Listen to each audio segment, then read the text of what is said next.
there was a talk that was talking about the dangers of tight pants, like yoga pants. If you're at an airport and you're wearing yoga pants, Jehovah doesn't love you.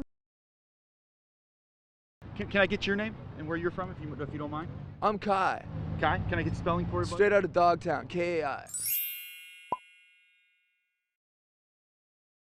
Hola Chula, thank you so much for clicking on to this video, and if you are new here, well then hi, hello, my name is Kai, and here on my channel I like to share my experience as an ex-Jehovah's Witness and what it was like to grow up in a high control fundamentalist group. Today I was thinking that it would be so fun to rank some of my meeting outfits.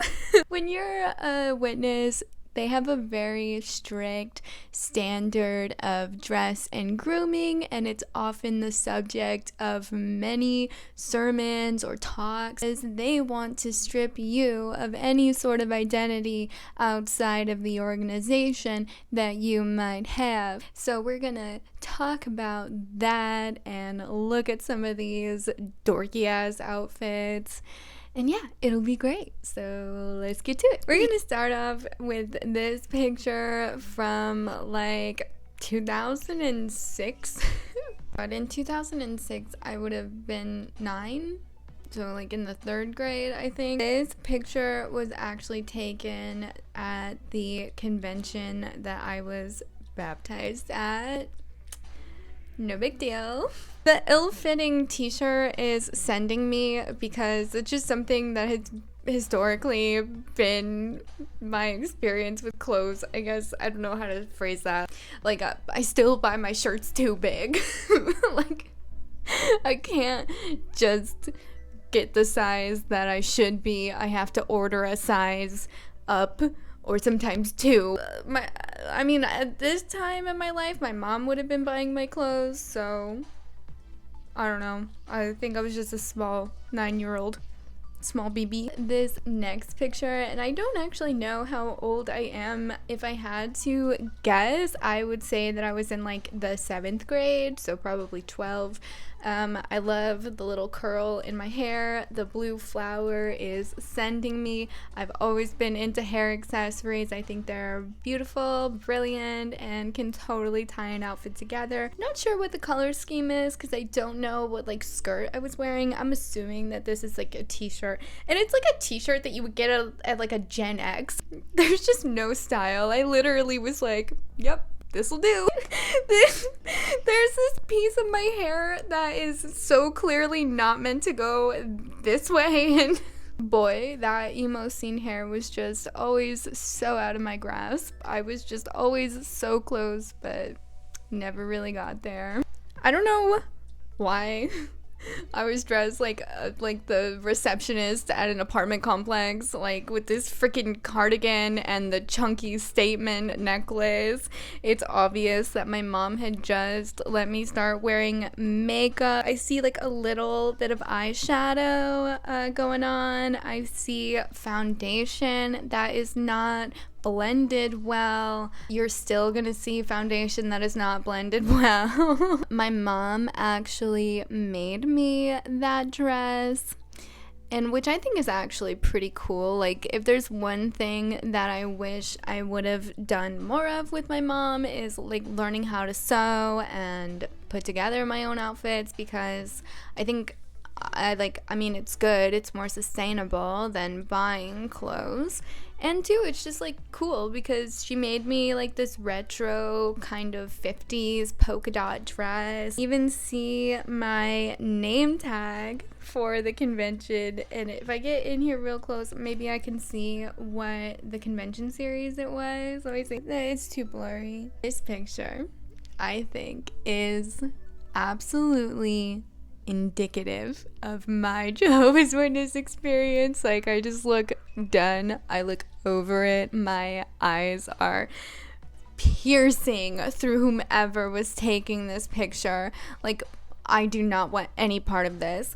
My favorite thing is the green blazer. Obviously, a statement piece. I was like a statement piece queen back in the day, apparently. And then also like this like fake puka shell almost necklace. I don't know what that is. I don't know what's going on there. It's the way that my mom was like, okay, we're just gonna pull your hair back today. Brilliant, beautiful, love this picture. I'm glad I still have the same energy. This next one, honestly, babe, learn how to blend your fucking extensions. Oh, I can't look at it. It's really hard. But yeah, I, for the longest time, didn't know that you're supposed to put pieces on the side. So I had like 8 wefts of hair just all down the back of my head. No one ever told me. It seems really common sense, but you'd be wrong. The freaking clumpy ass mascara. And I was like, wow, my natural lashes are so long. I don't need to wear fake lashes because mine are like so long. And it's like, yeah, that doesn't count. I really like my hair in this picture. 80% of it wasn't real. I kind of can't wait until my hair gets a little bit longer so I can do the cute bangs and the curls. I think the thing that gets me is the red, like dark red cardigan with the bright ass yellow skirt. Like, I was out here dressed like a Happy Meal for no fucking reason. You know what? I remember buying this shirt and I wore the shit out of it for no reason. Like, in the 2010s, that tribal print was the thing. I don't know why. I couldn't tell you. I hope it never comes back, but it was the thing. You remember what I told you about the fucking extensions earlier? This is the worst. I think this is the most heinous occurrence of any hair extension ever for like the history of man. Like, I don't think anyone else could have ever done it worse. And I do take pride in that. Freaking copper ass, ginger ass skunk hair that I had. It was literally this fucking color. Like, bitch, get a toner. Get some purple shampoo. Get some help. There's not like one weft. That's like literally one weft of hair. I was like, yeah, that looks fine. Yeah, that's fine. This is pretty close, I think, to being my favorite picture of the bunch. I don't know why. I just think I look really nice in this picture. It's not a dress. It was like a tunic, and I just put like a pencil skirt underneath it and called it good, wrapped a belt around me, and a black cardigan. And honestly, it's one of the very few outfits here that works. I like the hair. I love the hair. I think it looks a lot fuller. I do really vividly remember my mom taking this picture of me, and I was like, oh my god, I look so hot. I put the hot in psychotic, you know, like how you would if you were 14 and still romanticizing your mental illness. This is like the last minute homecoming dress that you get because you didn't think you were gonna go, but now suddenly your friends are gonna go, so now you have to go and you get this dress, and it's not great, but it's a dress. See, that would have been fine. I think it would have looked nice with maybe some like sandals with the little single toe hoop. You know what I'm talking about? But instead, no, I had to wear this ugly tank top underneath it because you can't be sleeveless. Well, then why did you even buy the dress?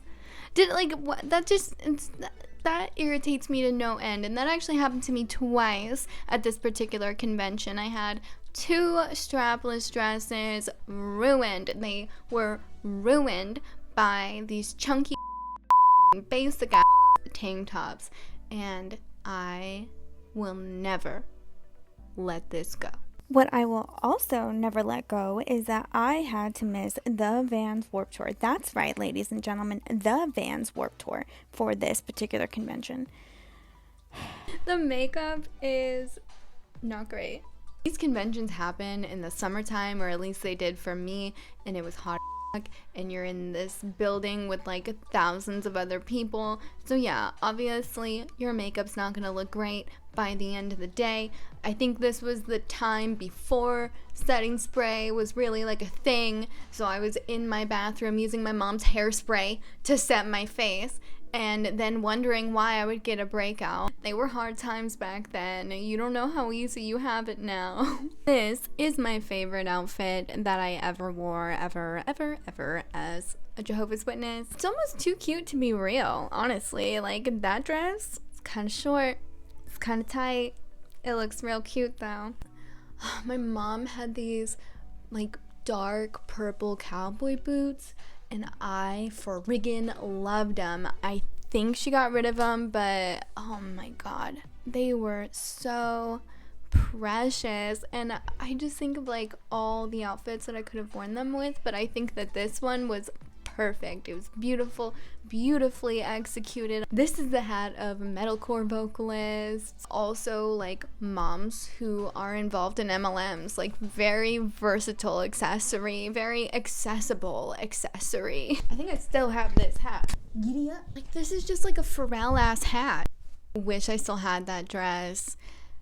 It was the Kohl's find of my whole life. I've never been able to find anything else at a Kohl's literally ever. It was a miracle. So those were all like the best pictures that I could find. I'm sure there's other pictures elsewhere, but I just don't have access to them. As fun as it is to like poke fun at myself, I do think that the Jehovah's Witness policy on dress and grooming is really kind of outdated and maybe a little bit sexist, maybe even a little bit classist too.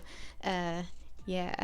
I was doing some like research. I use the term research kind of loosely. I remember this brochure or something coming out, like, oh my god, it was definitely when I was a kid, but it was like this whole guidebook on appropriate attire when visiting a Bethel. If you're new to Jehovah's Witness language, culture, whatever, a Bethel is like a hub. It's like a headquarters basically, and I think every country or every branch has one. The main Bethel is in New York, like fucking, oh my god, where is it? I think it starts with a W. I gotta look it up. Warwick. It came to me. It came to me before I looked it up, so it counts. It's like this whole guidebook for how you should dress and how you should do your hair, I guess. And so this is why I say that maybe they're a little bit classist as well, because they have this section about preparing yourself to go to Bethel. Some of the questions that they say to ask yourself: is my dress and grooming modest? Does it reflect well on the God whom I worship? Would others be distracted or offended by my appearance? Am I setting the proper example for those who may be visiting for the first time? So what if you distract someone? So what if someone is offended? Like, you're both there for the same purpose, so I don't really know how they could judge you based on such a superficial aspect of yourself. I try hard not to judge people by the way they dress, even though I do think it can be indicative of their personality or how they like to express themselves. But I mean, clothes are fucking expensive. Now that I think of it, there are actually like a lot of working class folks that are Jehovah's Witnesses, and I remember, you know, my family was not very well off either, but my dad would donate like his suits and his ties and shoes and like whatever he had, so he could give it to like a struggling family, you know, who there's like a young brother, a young boy who can't afford to buy nice suits, and you can't show up to the Kingdom Hall in jeans and a t-shirt. To have a dress code, I feel like that the standard is that high, I just feel like it's unattainable for some people. It might even put them out like financially to try to satisfy like some image that they're supposed to maintain to be deemed a good Jehovah's Witness. Jesus probably wasn't like, oh, you have to show up in a suit and tie and a skirt and a blouse or you can't worship me. Like, I just don't feel like his standards were that high. So if we continue on in the brochure, there is another section for when you are visiting a Bethel. Dress as if you were attending a regular meeting. What I think is interesting is that they are showing a depiction of what would be too casual to be at a Bethel, and they're like specifically zooming in on this woman wearing tennis shoes and saying that that's undignified. Like, fuck you if you need a lumbar support. Like, there's even a dress code for when you are in the dining hall. Like, when you're sitting down to eat a meal, you still have to be in a suit, in a dress, wearing heels for every meal that you have there. And everyone who lives at the Bethel has to do that too. Like, that just seems like kind of high maintenance. You know what I mean? Like, I don't know if it's worth it on that basis alone. They do, however, let you dress a little bit more casually for when you are traveling around the surrounding area. So not in the Bethel, but just like being on vacation. There's even dress guidelines for when you are just enjoying your vacation. So if you want to wear a polo shirt as a man, totally fine. If you want to wear pants, that's right, I said pants. As a lady, fine. As long as you're not here and you're just out. Like, I think that's so silly to me that they would even think to include that. Like, that should just be a no-brainer. But I think it is very indicative of how much, like, the governing body has control over these people's literal everyday lives. Looking like a freaking Best Buy employee, like, when you're on, like, on your vacation. Like, that is... They say it's like you're representing Jehovah when you go out. And I'm like, how would anyone know? They go on to say that extremely casual dress is not acceptable at Bethel, and that would include things as a sweatsuit or sloppy untucked shirts and baggy jeans. Denim skirt. It's a skirt, but it's denim, so it's too casual. Or an untucked shirt, a t-shirt with a slogan, an undershirt, or a logo baseball cap, or faded jeans. That seems really specific to me. Faded jeans. For ladies, you can't have your bare midriff, your shirts can't be too tight, your skirt, why did I... Your skirt can't be too short, and apparently... Oh, okay. I was gonna say, apparently you can't wear sandals, but you can't have a high slit in your skirt. The funny thing to me is like, that's not even a freaking high slit at all. I'll show you a high slit. That sounded bad. This is a high slit. Do you see this? Do you see this? This is a high slit. The slit in that skirt, mediocre as fuck. Why is it even calling itself a slit? It's not a slit. It looks like a fucking tear at the seam. I don't think that we should be surprised that a fundamentalist Christian group has really strict dress and grooming standards. At least they're not rocking the house on the prairie type ass outfits that like those FLDS girls have to wear. So I think that in terms of that, like when you put it into perspective, maybe the Jehovah's Witness standards aren't so high. Something that they talk about so much, like so much, and it's something that you can honestly like seriously get in trouble for if you're not abiding by these like erroneous rules. And I think that that might actually be kind of a turnoff for somebody who is like newly introducing themselves into the like Jehovah's Witnessism. Yeah, really stuffy, and I feel like modern Christianity has kind of moved away from this, and I think that's why they're so bent on making sure that they hold on to it. Their whole thing is that they want to be contrarian to the common clergy of our current day. I really wanted to see how many C's I could get in there. See what I did there? How dare I even talk about this subject without bringing up freaking Toni freaking Morris, who is a member of the governing body. He's kind of a big deal in that world. Once upon a time, at like an annual meeting, the same time that I was starting to wake up and realizing that, oh shit, I'm in a cult, got together at the Kingdom Hall. And it was like this really big deal because the annual meeting used to be exclusively for like a special class of Jehovah's Witnesses, but now they were opening it up to all the common peasants like myself. And there was a talk that was talking about the dangers of tight pants, like yoga pants. If you're at an airport and you're wearing yoga pants, Jehovah doesn't love you. If you're a man and you're a metrosexual, which when was the last time you heard that? You better not be bringing your tight ass pants in here. And I think it's because Toni Morris is worried that he's gonna be looking at some butt. Because you can't tell me that those suits don't make your butt look good. You can't. I refuse. That might have been the only reason I would have stayed, but that's where they lost me. But yeah, that was just my thought, just my opinion, and just my video. So if you like this video, then you can leave it a like. And if you like me, then you can subscribe to this channel, where I will be talking about whatever I want, whenever I want, because this is my channel. And that's what we do here, baby. So subscribe. And as always, chulas, I hope that you are having a wonderful, beautiful, amazing rest of your day.